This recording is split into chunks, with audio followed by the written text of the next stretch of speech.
E aí, pessoal, tudo bem? Bem-vindos! Hoje a gente vai embarcar numa jornada que é, sinceramente, fascinante: a evolução da busca espiritual da humanidade.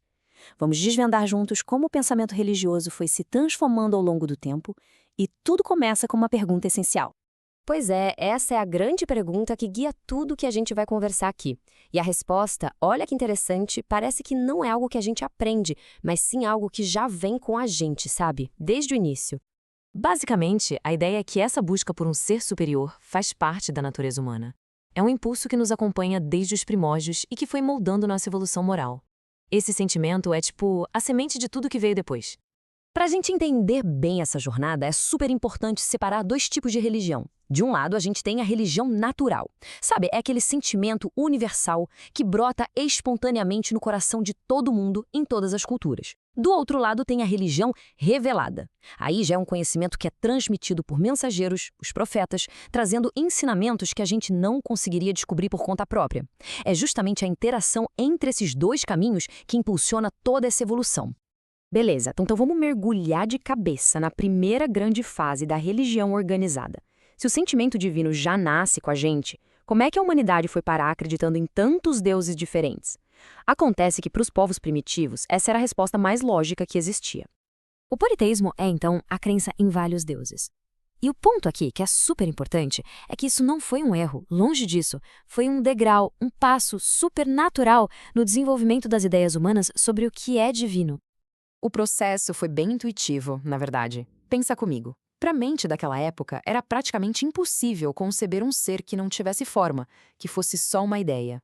Então, o que eles fizeram? O mais lógico, deram a Deus atributos que podiam entender, formas humanas. A partir daí, o passo seguinte foi quase automático. Olhar para as forças poderosas da natureza, o sol, a chuva, o trovão, e enxergar cada uma delas como uma divindade. E olha só, essa citação aqui resume a ideia de um jeito brilhante. O que hoje a gente talvez chame de espíritos ou potências da natureza, os antigos chamavam de deuses. Eles reconheciam que existiam forças invisíveis agindo no mundo e as personificavam como divindades para poder compreendê-las. E a gente vê essa lógica em todo o canto do mundo antigo. Na Índia, com a ideia de uma trindade universal. No Egito, que é um caso super interessante, onde a elite dos iniciados já tinha uma crença num deus único, mas para o povo em geral eram apresentados vários deuses. E claro, na Grécia, com sua mitologia famosa, que no fundo era uma forma de classificar e honrar essas forças da natureza. O politeísmo foi um passo crucial, sem dúvida, mas era só o começo. A jornada da humanidade estava prestes a tomar uma direção completamente nova, e tudo por causa de uma figura monumental. E aqui a gente chega no grande ponto de virada da nossa história: a missão de Moisés. Foi ele quem desafiou milênios de pensamento politeísta com uma ideia que era simplesmente revolucionária. A missão de Moisés era cristalina: apresentar à humanidade a ideia de um Deus que não era uma força da natureza, nem uma estátua, mas sim um ser único, espiritual e absoluto. Isso foi uma mudança de paradigma total. E aqui a história fica ainda mais interessante, porque Moisés tinha um papel duplo. Como profeta, ele foi o canal para a revelação divina, trazendo a lei de Deus. Mas como homem, ele também foi um legislador, criando regras para governar seu povo num tempo e lugar específico. Guardar essa distinção é a chave para entender o que vem a seguir. E é exatamente essa distinção que nos leva à sua contribuição mais duradoura. Porque nem toda a lei de Moisés era igual. Tinha uma parte que era para sempre e outra que era só para aquele momento. Então, o ponto crucial é este. A lei mosaica se divide em duas.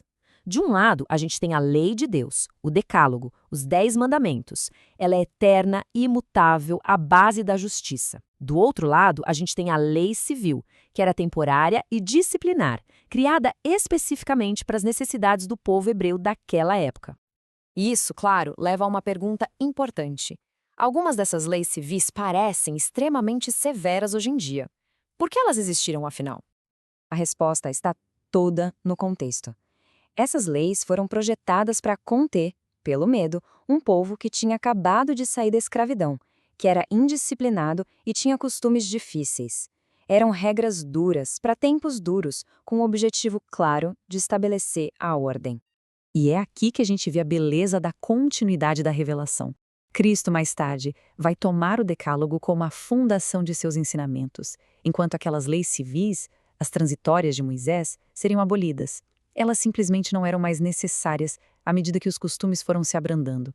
Para a gente resumir essa jornada toda, podemos usar uma analogia que é bem poderosa e visual: a construção de uma pirâmide da fé. A base dessa pirâmide é o politeísmo. É uma base ampla, sabe? Primitiva, feita de muitas pedras rústicas e diferentes, representando as diversas forças da natureza que eram adoradas. Em seguida, em cima dessa base, vem Moisés com o Decálogo. Ele é como a argamassa que une essa base toda. O cimento do Deus único que dá estrutura e estabilidade, estabelecendo as leis fundamentais da justiça.